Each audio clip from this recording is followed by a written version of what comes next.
மாண்புமிகு தமிழக முதல்வர் கழக தலைவர் அவர்களின் ஆணைக்கிணங்க கழக இளைஞரணி செயலாளர் தமிழக இளைஞர் நலன் மற்றும் விளையாட்டு மேம்பாட்டுத்துறை அமைச்சர் மாண்புமிகு உதயநிதி ஸ்டாலின் அவர்களின் வழிகாட்டுதலில் மாண்புமிகு தமிழக மின்சாரம் மதுவிலக்கு மற்றும் ஆயத்தீர்வைத்துறை அமைச்சர் வி செந்தில் பாலாஜி அவர்கள் வழிகாட்டுதலில் கோவை மாநகர் மாவட்ட அவைத் தலைவர் கணபதி ராஜ்குமார் தலைமையில் மாநகர் மாவட்ட செயற்குழு கூட்டம் நடைபெற்றது.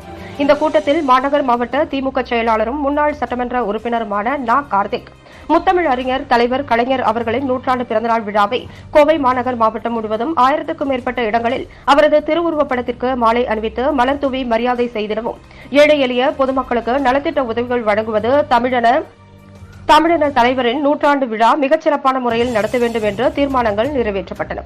இந்த கூட்டத்தில் கோவை மாநகர் மாவட்ட துணை செயலாளர்கள் கோட்டை அப்பாஸ், கல்பனா செந்தில், மாவட்ட பொருளாளர் எஸ்.எம்.பி. முருகன், தலைமை செயற்குழு உறுப்பினர்கள் வே. பாலசுப்ரமணியன், பி. ஆனந்தகுமார், பொதுக்குழு உறுப்பினர்கள் வே. நா. உதயகுமார், வடவள்ளி குப்புசாமி, ஆனந்தகுமார், தங்கம் சந்திரசேகர், கார்த்திகேயன், சரஸ்வதி, புஷ்பராஜ், மும்மாசா முருகன், நோயல் செல்வம், மணிகண்டன், ஆடிட்டர் சசிகுமார், மாநில தீர்மானக்குழு இணைச் செயலாளர் நாச்சிமுத்து, மாநில சட்டத்துறை இணைச் செயலாளர்கள் K. M. Thandapani, P. R. Arulmozhi, மாநில தீர்மானக்குழு உறுப்பினர் மு. ரா. செல்வராஜ், மாநில தகவல் தொழில்நுட்ப அணி துணை செயலாளர் தமிழ்மறை, மாநில மாணவர் அணி துணை செயலாளர் வி. ஜி. கோகுல், பகுதி கழக செயலாளர்கள் வ. மா. Shanmugasundaram, Bharani K. Bhagyaraj, Krishnaraj, Anjugam Palaniappan, Kovai Logu, Pasupathi, RM. Sethuraman, V. I. Badruddin, market Manoharan, Singai மு. சிவா, செந்தமிழ் செல்வன், நாகராஜன், சேரலாதன், வட்டக்கழக செயலாளர்கள் ஆகியோர் கலந்து கொண்டனர்.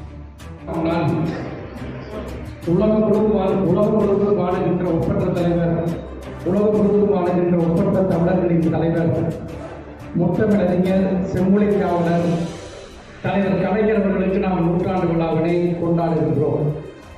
தலைவர் கலைஞர் அவர்களுக்கு நூற்றாண்டு விழா கொண்டாடுகிறோம் என்று சொன்னால், தமிழ் சமுதாயத்தைச் சேர்ந்த அனைத்து தரப்பு மக்களும் ஒன்றிணைந்து அந்த மாபெரும் மகத்தால் விழாவிலே ஜூன் 3ஆம் தேதி என்று அந்த தலைவரை போற்றி புகழ வேண்டும் என்று சொல்லி நம்முடைய மாண்புமிகு முதலமைச்சர் அவர்கள் அன்பு தலைவருடைய தலைமையில் நடைபெற்ற மாவட்ட கழக செயலாளர்கள் கூட்டத்திலும் அதே போலவே கழக உயர்நிலை செயல்திட்ட குழு கூட்டத்திலும் எடுக்கப்பட்ட முடிவிற்கிணங்க இன்றைக்கு இந்த ஆண்டு முழுக்க ஜூன் திங்கள் 3ஆம் தேதியிலிருந்து ஓராண்டு முழுவதும் நூற்றாண்டு விழாவினை தமிழ் நல்லுலகமே வியக்கத்தக்க வகையில் அந்த விழாவினை நாம் கொண்டாட போகின்றோம்.